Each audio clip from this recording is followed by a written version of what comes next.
তো hello friends, তোমাদের সবাইকে বলতে চাই যে প্লিজ আমার কোনোদিনও তোমরা আমার ভিডিওতে কোনোদিনও লাইক দাও না, কিন্তু এটা আমার পাপার বার্থডে, তো এটাতে প্লিজ দিও। খাওয়া যায়, থ্যাংক ইউ। কিন্তু আজকে আবার সোমবার পড়েছে।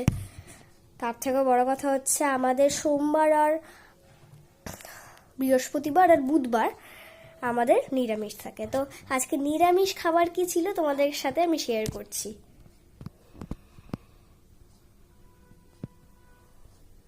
এই দেখো আমাদের আজকে নিরামিষ খাবার কি কি ছিল বলছি। আলু পটলের তরকারি, যেটা এটা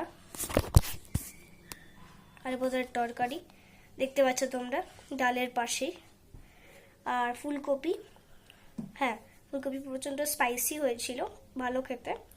ডাল, হ্যাঁ মুগ ডাল, আর এটা হচ্ছে আলু ভাজা, 5 রকম ভাজা দিয়েছে আমাকে, শাক ভাজা, আলু ভাজা গোল গোল করে কাটা ওরকম আলু ভাজা, পটল ভাজা, কুমড়ো ভাজা আর বেগুন ভাজা, আর এগুলো আর ভাত। সো আজকের ভিডিওতে তোমাদের কেমন লাগলো আমার খাবার দাবারগুলো প্লিজ আমার সাথে বলো, কমেন্টে জানিও কেমন লাগলো। ওকে, বাই।